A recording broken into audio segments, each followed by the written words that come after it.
เอาสบายดีพี่น้องเด้อมื้อนี้ก็การดีๆพี่น้องเอ้ยบ้านเรากำลังสิได้ทางเข้าบ้านใหม่แล้วพี่น้องตอนนี้เพิ่นมีการปรับปรุงแปลงเส้นทางพี่น้องเข้าบ้านเราเด้อมื้อนี้น่ะอยู่ทางบ้านนาภูเขาควายดีพี่น้องเอ้ยเด้เดี๋ยวเขาสิมาถ่ายบรรยากาศให้เบิ่งพี่น้องตอนนี้เพิ่นกำลังดุดกำลังแปลงพี่น้องดีใจสิได้บางแล้วไปหน่อยทางสิบ่มีขี้ตมเลยพี่น้องบ้านเราบ้านนี้น่ะตอนนี้เพิ่นกำลังดุดกำลังอย่างรถเกตรถ10 ล้อกำลังแก้ขี้หินขี้ทรายมาพี่น้อง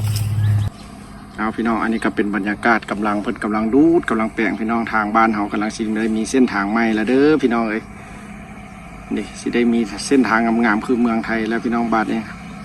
เพิ่นกำลังปรับกำลังแปลงเด้อเดี๋ยวเฮาสิพาพี่น้องขี่รถเข้าไปเบิ่งพี่น้องเพิ่นกำลังดูดอยู่พุ่นว่าเส้นทางนี้ยาวไก่ได้พี่น้อง 4-5 หลักผู้ใดส่วนสิสุดบ้านเฮาพี่น้องจากเส้นทางเลข10มาเอาสิพาไปเบิ้งพี่น้องพาขี่สมเบิ้งเด้อนี่พี่น้องเอ้ยดีใจหลายบ้านนี้บ้านเฮาสิได้เส้นทางแล้วเพิ่นกำลังดุดกำลังแปลงพี่น้องเอ้ยจาก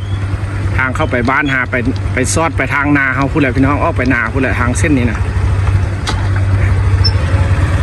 เพิ่นกำลังกำลังดุดได้พี่น้องกำลังลงเลยกำลังเริ่มลงมือได้2 มือแล้วพี่น้องโอ้ยรู้สึกดีใจได้บ้านในบ้านเฮาสิได้มีเส้นทางเลย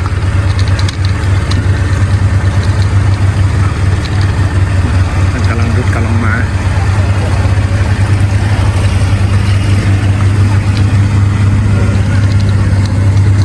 จอดถ่ายอยู่นี่พี่น้องนี่บรรยากาศเพิ่นกำลังเฮ็ด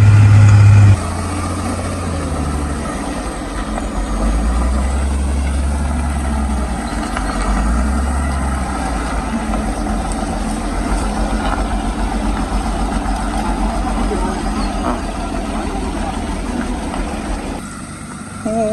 ดิดถมหลายด้วยนี่เนาะอยู่ทงไฮทงนาเดี๋ยวจะน่ากลับไปฮอดนาเฮาพี่น้องเดี๋ยวคนจิแปลงไปฮอดนาเฮาพูดละตอนนี้กำลังดุดเพราะว่ารถมันจะไปบ่ได้พี่น้องเลยฝนตกมาแล้วมันไปบ่ได้เลยแถวนี้นะมึงแต่ทงไฮทงนาเนี่ยยิบจะชันเปิดกระใส่รถเกี่ยวตัว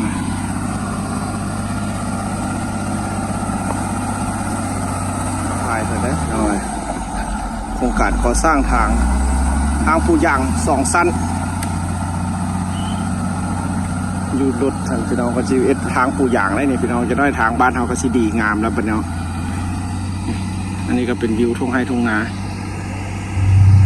จากบ้านนาภูเขาควายทั้งเทิงก็เป็นภูเขาควายพี่น้องแถวนี้มีแต่ให้แต่นาและบ้านเราหากตอนนี้กำลังฝนกำลังสิตกได้นี่พี่น้องยังอีกประมาณ2 ลักปลาย3 ลักกะสีฮอดเส้นทางเลข10ทางอย่างเส้นทางเลข10แต่มาแต่เวียงจันทน์เลยพี่น้องอันนี้จะเป็นทางเข้าบ้านเราเข้ามาไหนพี่น้องเพราะบ้านเรามันอยู่ไหนพี่น้องเลยบ่ได้อยู่ติดทางใหญ่นี่เขาก็สิได้เส้นทางใหม่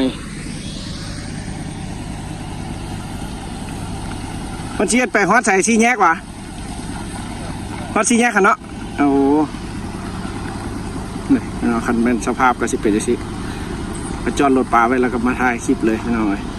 ถ่ายให้เบิ่งความดีใจบ้านเฮาสิมีเส้นทางแล้วพี่น้องเอ้ยก็ค่อยปรับค่อยปรุงไปเพราะว่าประชาชนไปมาบ่ได้แหละพี่น้องนี่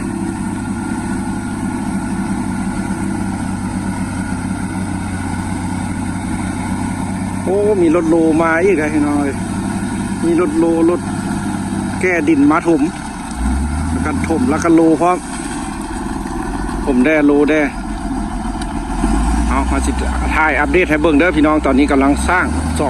2025เดือนกันยาอันนี้บ้านเขาก็เป็นเดือน9พี่น้องเดือน9เส้นทางเข้ามาจากเลข10เข้ามาหาบ้านนาเต้าไปหาบ้านนาแก้วแล้วก็ไปฮอดบ้านนาเขาพี่น้อง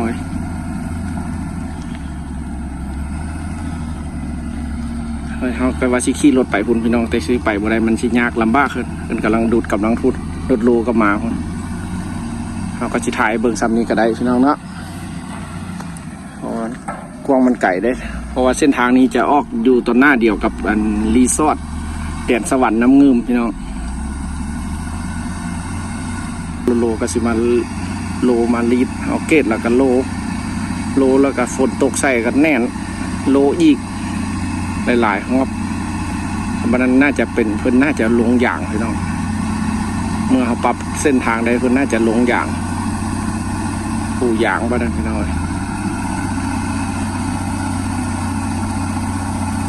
เพราะเส้นทางนี้คันเขาบุปูอย่างมันก็โบแล้วดอกพี่น้องก็ได้แป้งอยู่จะสิตลอดแหละ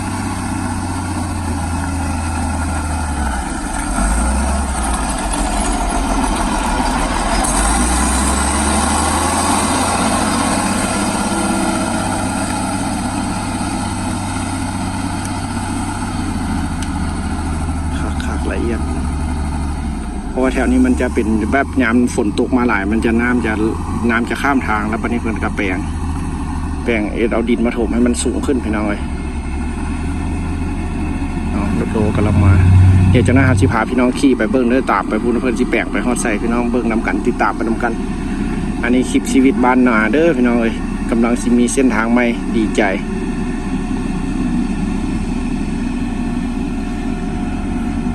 เอาสิพาพี่น้องขี่จากไปจนนี้หนทางใดแล้วพี่น้อง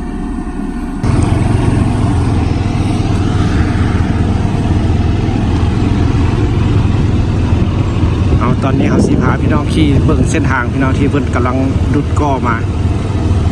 กำลังเฮ็ดมาถ้าพี่น้องขี่รถจักรเบิ่งเพราะว่าประมาณ2 ลักพี่น้องเพิ่นจะออกไปหาทางอย่างเอาตอนนี้ก็บ้านนาเขาสิมีเส้นทางแล้วพี่น้องเลยพ่อแม่ประชาชนก็สิไปมาสะดวกสบายน้ำก็สิบกขังอยู่ทางนะพี่น้องว่าช่วงนี้นี่รถเก่งบ่เป็นตามาเด้อช่วงนี้นะพี่น้องเลยทางเส้นนี้เราบ่เป็นตามานี่มันก็เริ่มเฮ็ดมาได้หลายมือแล้วได้พี่น้องนะครับประชาชนกำลังเกี่ยวเข้าเกี่ยวกับเกี่ยว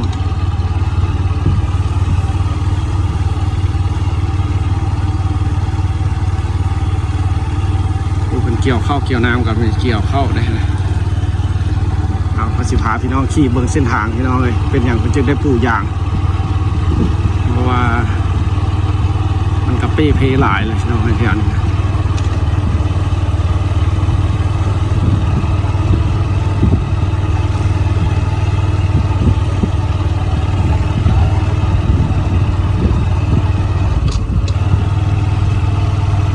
รถจักรก็จนจนสิไปบ่ได้อันนี้ก็สิเข้าในหมู่บ้านเขาแล้วพี่น้องอันนี้นะตัวนี้ก็สิเข้าในหมู่บ้านแล้วคือว่าบ้าน2 บ้านนี้จะเป็นบ้านเดียวกันพี่น้องเลยเพิ่นจะเอาเข้าเป็นบ้านเดียวกันนี่มันก็จะทมเป็นทางไปเลยพี่น้องเลยว่าช่วงนี้จะไปมาสะดุดอันยุ่งยากนิดนึงพี่น้องเลยจะบ่สะดวกปานใดแถวช่วงนี้นะ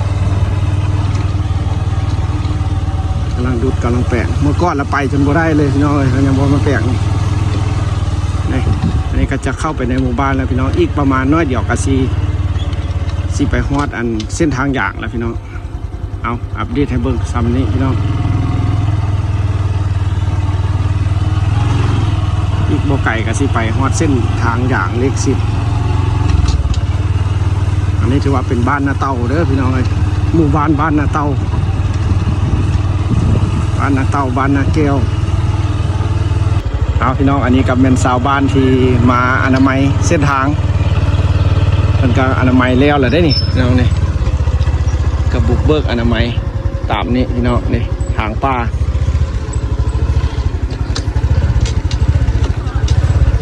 เดี๋ยวเขาสิพาขี่ไปเบิ้งชาวบ้านนา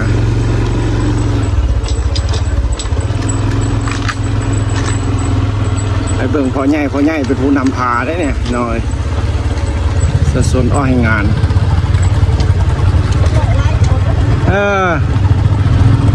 รอไล่สดก่อนไปถามพอใหญ่บ่ก่อนเมื่อยบ่ฮันไปก่อนเลยแม่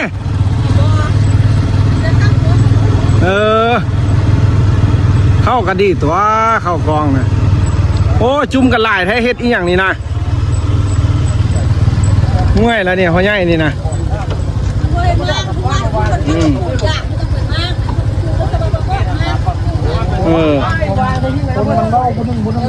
แล้วบัดนี้นี่ไปถามแล้วเรามาบ่ให้มา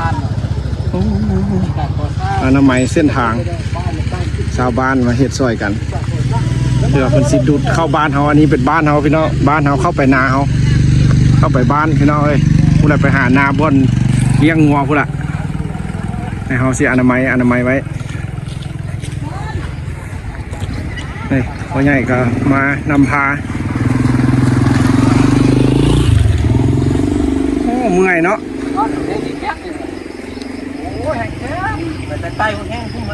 สิได้ทางอย่างบ่พ่อใหญ่เอ้ยทางอย่างรถบ่นี่เอาถ้าเบิ่งเด้อสิเป็นทางอย่างบ่สิเป็นทางดำรู้จักเลยทางอย่างทางดำเอาถ้าเบิ่งเนาะถ้าเบิ่งต่อไปมีแต่เฮาอนามัยเส้นทางแล้วพอใส่ละรถเก็ตเด็กอยู่นี่ได้คอยนี่เด็กม่อๆนี่นะคอยม่อๆนี่นะจุ่มม่อๆนี่สิมาฮอดแล้วประมาณ500 เมตรนี่รถเก็ตอยู่ข้างหน้านี่